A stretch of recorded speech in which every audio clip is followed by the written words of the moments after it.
Today, we discover Disney's first failed attempt at a cruise ship, witness the turbulent history of their private island that was formerly a drug smuggling hotspot, and reminisce on the past, sail aboard the present, and look to the future of Disney's ever-expanding fleet of ships.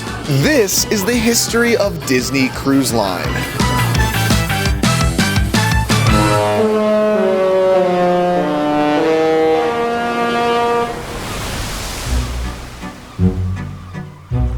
Disney Cruise Line has been around for nearly 30 years, but Disney's history on the seven seas goes back much further than that.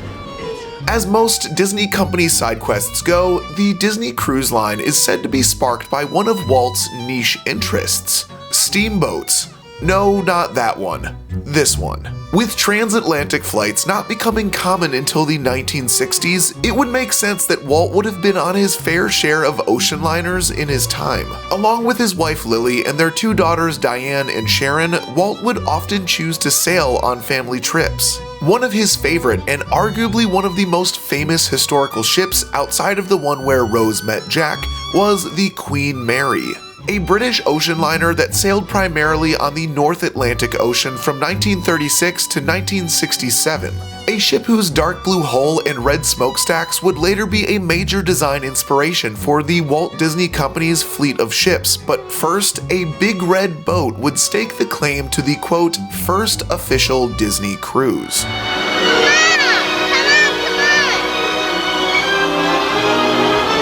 Ultimate family vacation to the Bahamas and Walt Disney World. The Big Red Boat. Call 1-800-888-6759 for a cruise and Disney Week brochure. In 1985, the Walt Disney Company would partner with Premier Cruises, a newer cruise company stationed out of Cape Canaveral, Florida. This partnership was more or less Disney dipping their toes in the water of the cruising industry, and seemingly acted as a means to sell vacation packages to families that wanted more out of their Disney World vacation than just visiting two theme parks. Looking for a free Walt Disney World vacation? Well, your ship just came in. The Big Red Boat gives you twice the vacation. With the opening of Disney's MGM Studios in 1989 and the rapid growth in popularity of their newer animated features, it's said that Disney would look to, for lack of a better term, jump ship and attempt to move their characters to a bigger cruise company. But with Royal Caribbean and Carnival Cruises both turning down the offer, Disney became a bell with no ball. So they did what any multi-billion-dollar media/theme park company would do and create their own ball.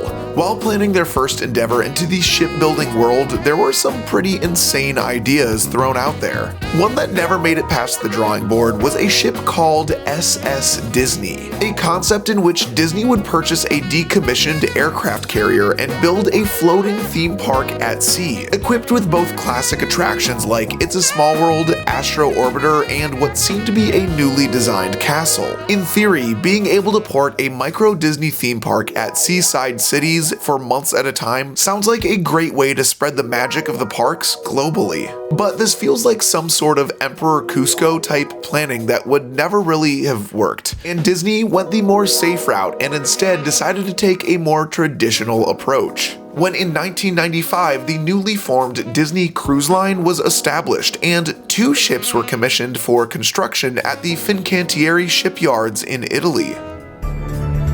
The adventure started with Disney Cruise Line selecting a team of cruise industry professionals to join the assembled Disney dream makers ready for the challenge. From the outset, the designers tried a variety of approaches that ranged from fanciful to futuristic. The design they settled on was chosen by none other than the head honcho and CEO of the Walt Disney Company at the time, Michael Eisner. When we were in the design phase of the Disney Magic, I kind of came out with the words, let's do a modern classic. Classic in the sense of sleek and ocean-going and romantic and Queen Mary, Queen Elizabeth-ish, and modern in the sense that it's, of course, got all the modern conveniences that a ship can have today. Once the design was finalized, construction began in October of 1996. With a tight construction timeline, the choice was made to construct the ship using a technique called jumbolization, a technique in shipbuilding that consists of large portions of the ship being constructed separately. The two halves of Disney's first ship were actually constructed more than 100 miles apart from each other, then later brought together, lined up, and slid into place. Being their first go at building a cruise ship, delays were expected. But after 2 sets of delays, resulting in an opening that was nearly 3 months behind schedule, which unfortunately forced all guests to cancel or reschedule bookings for 26 voyages. In July of 1998, Disney's very first cruise ship, titled the Disney Magic, finally set sail on its way to its new home base in Port Canaveral, Florida, which would remain Disney Cruise Line's home for the next 20+ years. Upon its arrival, the ship was greeted with an over-the-top christening ceremony, including 3 musical numbers, a flyover, an exorbitant amount of fireworks, and appearances from Jody Benson, Roy Disney Jr., and Michael Eisner. On July 30th of 1998, the Disney Magic made its maiden voyage. Shortly thereafter, its sister ship, the Disney Wonder, completed its construction and made its maiden voyage in August of 1999. With the price tag of $400 million per ship, Disney Cruise Line was fully invested in this new endeavor. Speaking of numbers, let's break down these first 2 ships. The ships themselves weigh 85,000 tons, are 984 feet in length, hold a capacity of 1,750 passengers, not including staff, and could travel at top speeds of 27 nautical miles per hour. At the time of launch, it would cost you at most $2,600 to book a family of 4 on a week-long cruise on either of these first 2 ships. If you happen to look at what that would cost you today, I am sorry, I am quietly crying in the corner right there with you. But lucky for me, I was able to find a pretty good deal, and for totally necessary research purposes, I decided to book myself on a nostalgia-fueled 3-day cruise of the Bahamas and get closer to one of these ships. Disney Dream, please welcome aboard the Wright family! Yeah! This week we sailed on the Disney Dream, not one of the first 2 ships, but the first in their Dream class of ships. The Dream, along with the Fantasy, have a very similar layout to the first 2 Disney ships, just at a much larger capacity of 4,000 guests. The main atrium of the original 4 Disney ships are each styled in the same grand design as the last, with the only notable difference being the statue at the center. Of course, Mickey found his home on the Disney Magic, Ariel on board the Wonder, Admiral Donald on the Dream, and Mademoiselle Minnie on the Fantasy. I don't know if you know this, but Donald is the featured character in the statue here on this ship in the main lobby area. He is not the captain though. He is just the admiral, commander, something like that. I don't know. I don't remember him serving in the US Army though. I can't say. Disney did change up their design choices for the lobby of their Wish class of ships, starting with the Disney Wish in 2022. This time, feeling less like the classic wood design of luxury ships from the past and arguably more Disney than ever. With a statue of Cinderella at the center and a few extra lighting effects that make this atrium by far my personal favorite. And on board the Disney Treasure, they took a completely different color palette, but the same layout as the Wish, and this time having a statue of Aladdin and Jasmine. Upon arrival to your ship, after check-in and attending the muster drill, the one embarkation day tradition that has remained the same since the beginning is the sail away party. We made it up here for the sail away party. Sean, what character are you looking forward to seeing at the sail away party? Robert Downey Jr. I'm hoping he's going to be here in his Iron Man outfit, but it sounds like it's going to be less likely. The way I saw a video of him in New York. So, Kristen, who's your favorite character that's going to be here? I was hoping to see Flick from Bug's Life. 2 characters that we're probably not going to see. Taking place on the top deck of the ship, the sail away party has always been a highlight for me ever since I was a kid. Obviously, there has been some changes throughout the years to the stage and costumes, but the energy continues to reach all-time highs. I used to be able to do the pin drop, but not anymore. The iconic top deck ornaments, the 2 Mickey red funnels, are present on every ship, with the funnel towards the front of the ship being no more than an ornament. But for real, it has no practical application. And because of that, that, it's used for multiple purposes, including a massive LED screen called funnel vision. Originally pitched as aerial vision due to the fact that the 1989 animated feature The Little Mermaid was likely a major reason Disney could afford to build these ships in the first place. Funnel vision provides the ability to play Disney movies while guests swim by the pool, a first for the cruising industry. There are also rooms inside of the funnel, a teen club on the Magic and Wonder, and on newer ships, a tower suite. The aqueduct on board the Disney Dream and Fantasy was also a major first for Disney ships. As the story goes, Imagineer Kevin Rafferty, who was studying to become a Roman Catholic priest before making the career jump, thought of the idea while in Latin class discussing Roman aqueducts. Now, this style of waterslide has already existed in the past, but the fact that it's built along the perimeter of the top deck of the ship and is now part of the ship's skyline is pretty cool. Updated versions of this aqua coaster have been added to the newer ships, this time with built-in screens on the interior playing original animations done in the newer Wonderful World of Mickey Mouse style. If water-based thrills were never your passion, historically, other entertainment on board has spanned from Broadway-style musicals to some pretty weird stage shows.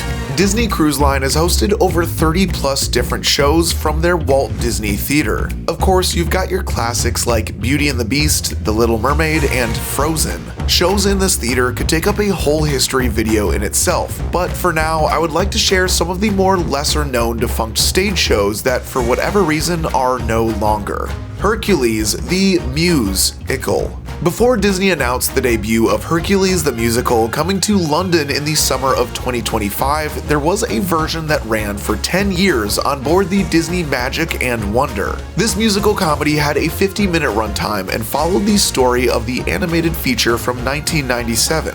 It was also one of the first notable supporting roles in the career of a young Jennifer Hudson, where the soon-to-be American Idol winner would portray one of the muses. Next, we have The Voyage of the Ghost Ship, an original show that debuted with the Magic in 1998, sort of similar to the Pirates of the Caribbean films, just minus Johnny Depp and really only had one set piece. Muppets Ahoy, a very limited time variety show running only a handful of performances on the Wonder in 2006. Unfortunately, there's only a few photos to document its existence online. And by far the strangest of them all, Villains Tonight, a Disney Magic and Disney Dream exclusive that ran from 2010 until 2017. It was a comedic review-style live show starring a cast of everyone's favorite Disney villains, and your host, Hades, who is on a mission to prove how evil he is or lose his power as ruler of the underworld.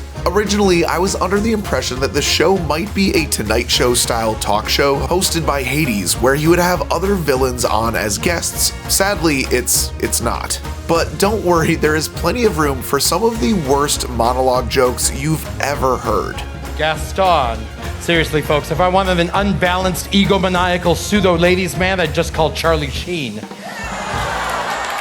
Oh, and there are like 6 quick change breaks where Hades riffs on these jokes. It's not good.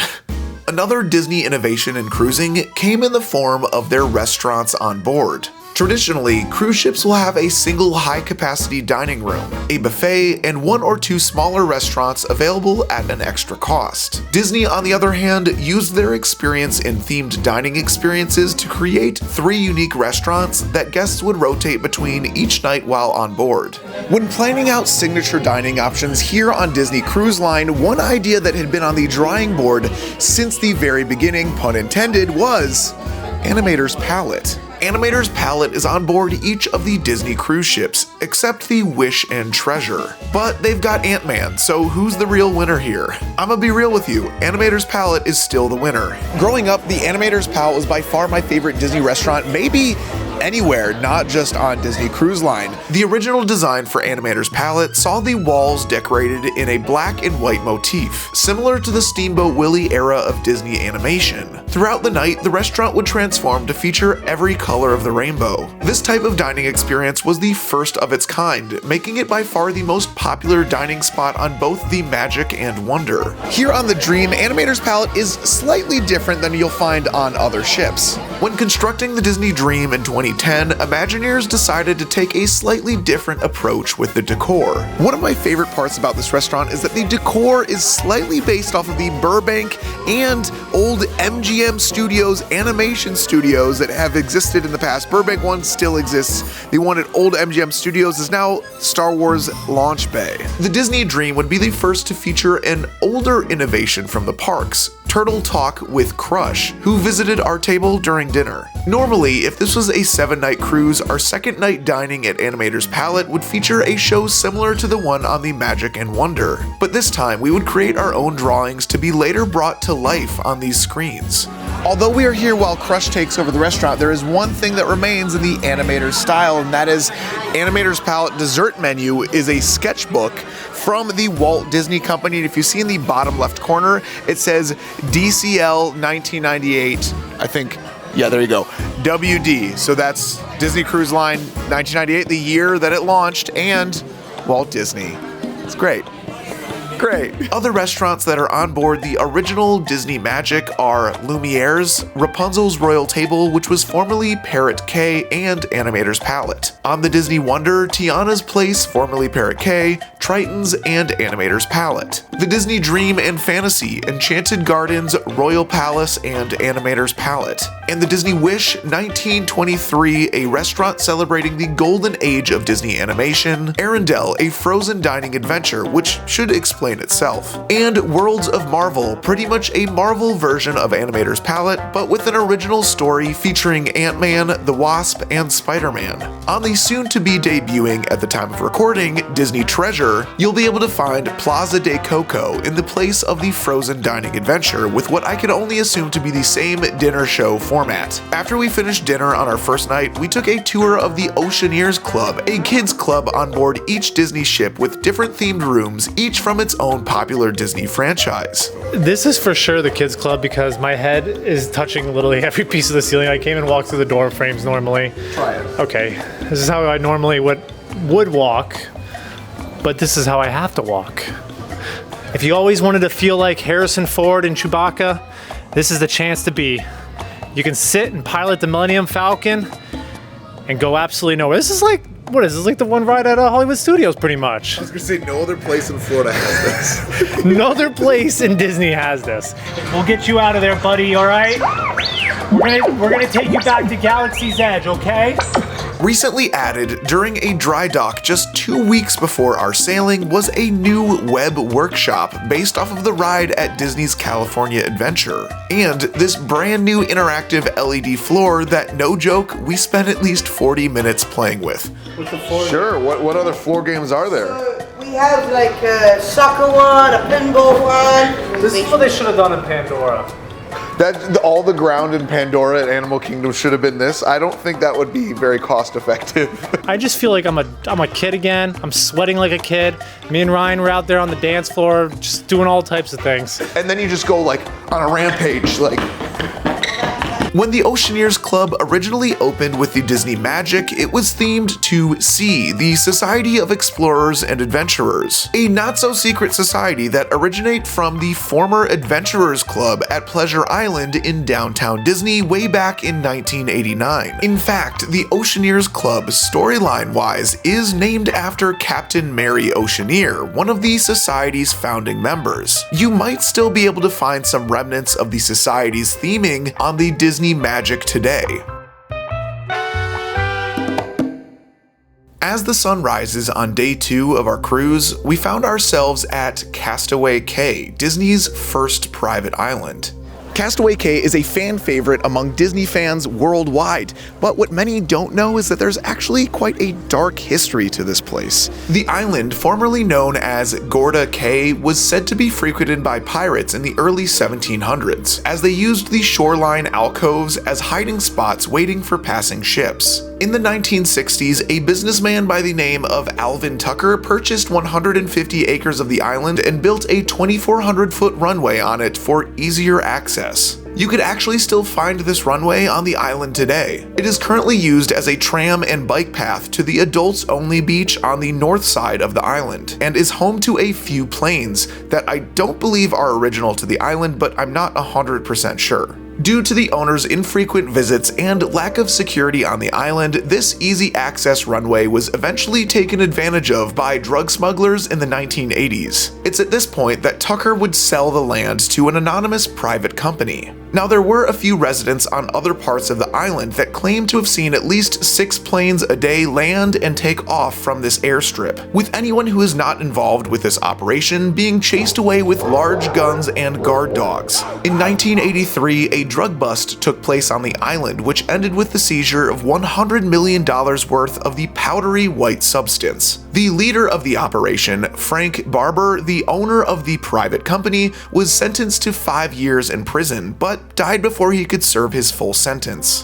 By 1997, the island sat mostly abandoned. With its airstrip still intact and a beautiful cove on the west side, it made the perfect spot for a tropical getaway. At least Disney thought so, as they purchased a 99-year lease on the Bahamian island and quickly started construction. With an 18-month timeline and $25 million budget, Disney began dredging 50,000 truckloads of sand from the Atlantic Ocean to be used for its beaches, quickly constructing the island's shops, facilities, and dining locations before opening on time for the first sailing of the Disney Magic in July of 1998. Surprisingly, only about 55 of the 1,000 total acre island was developed, with plenty of room for future expansion. Of course, that wouldn't be necessary because 26 years later, Disney would open yet another private island.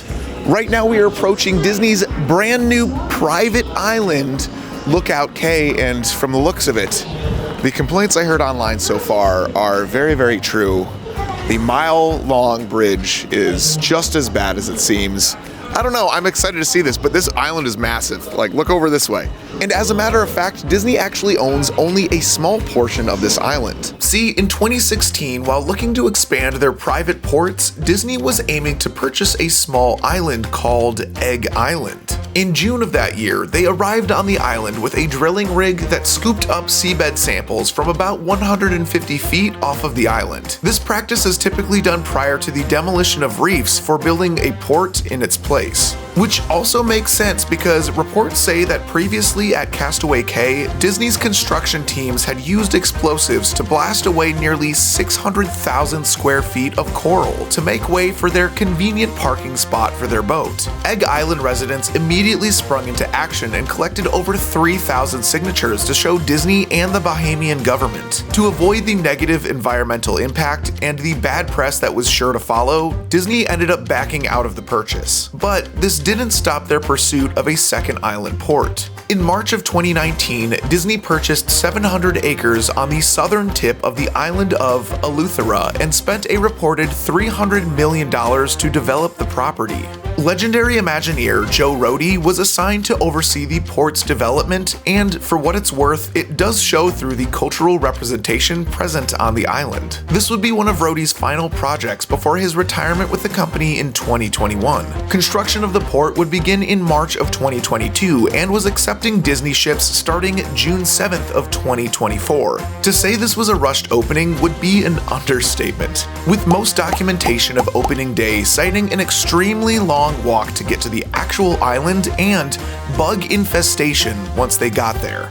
The walk is quite the trek. I think we're gonna time ourselves and see how long this actually takes. As you can see, we just reached the very end of the bridge and our run time was 14 minutes and 52 seconds. Not too bad. It can be assumed that this long walk was due to the fact that Disney was trying to avoid the same environmental impact and public backlash they were going to receive over on Egg Island. And for that, I guess I'm okay with the walk. If you're a fan of the beach, you'll love this island. If you are allergic to salt water like myself, I guess you're out of luck. Overall, I had a pretty okay time on this island. The major downsides were it took us about an hour and a half to figure out exactly where we were going, and there were lines for food as far as the eye could see. Of course, this wouldn't be a Disney Cruise Line history video without talking about the future of Disney Cruise Line, which, by the way, they're about to grow an expansion like an enormous amount. You cannot. Just watch this. So all of you know that the fleet of our Disney cruise ships is growing. There are 5 at sea right now. And there are 4 more in the works, including the recent announcement of the Disney cruise ship sailing out of Japan. At the D23 event in August of 2024, it was announced that Disney would not only be moving forward with its construction of the previously announced 4 new ships, but they promised an additional 4 more ships on the horizon as well, bringing the grand total of 13 Disney Cruise Line ships by the year 2031. At the time of release, the Disney Treasure, the 6th ship in the company's fleet, is about to set sail on its maiden voyage. It is the 2nd in the Wish class of ships and has some pretty neat new features, including a Haunted Mansion-themed bar in the place of where the Hyperspace Lounge is on the Wish. Will it be enough to get me on board? Probably not until these prices go down. Another ship, one with a very interesting backstory, is scheduled to open in 2025 and is probably the one I am most excited for. The Disney Adventure, a ship that was originally constructed for Star Cruises, a Chinese company that left the ship abandoned after filing bankruptcy in 2022.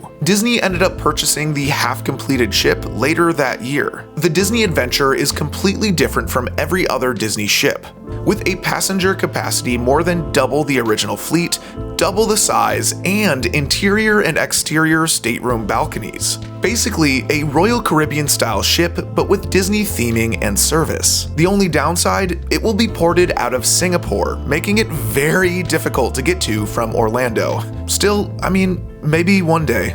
Just so I know you made it this far in the video, please let me know in the comments down below if you'd be interested in more history of cruise line videos. This is something definitely out of my normal wheelhouse, but I really enjoyed making this one. But the only way I know you made it to the end is by letting me know in the comments down below. I feel like this is the very first cruise where I saw so many Roosevelts, almost too many to count, which, by the way, if you're wondering what Roosevelts are, these beautiful shirts I've been wearing throughout this entire video, and you can get 15% off your first order in the link down below. Thank you guys so much for sending me these and everything you see in these videos. As always, a huge shout out to the pity viewers over on Patreon. For a full behind-the-scenes, in-depth look at our 3-day cruise on the Disney Dream, head over to my Patreon where you can find a free, yes, free Patreon vlog of our trip.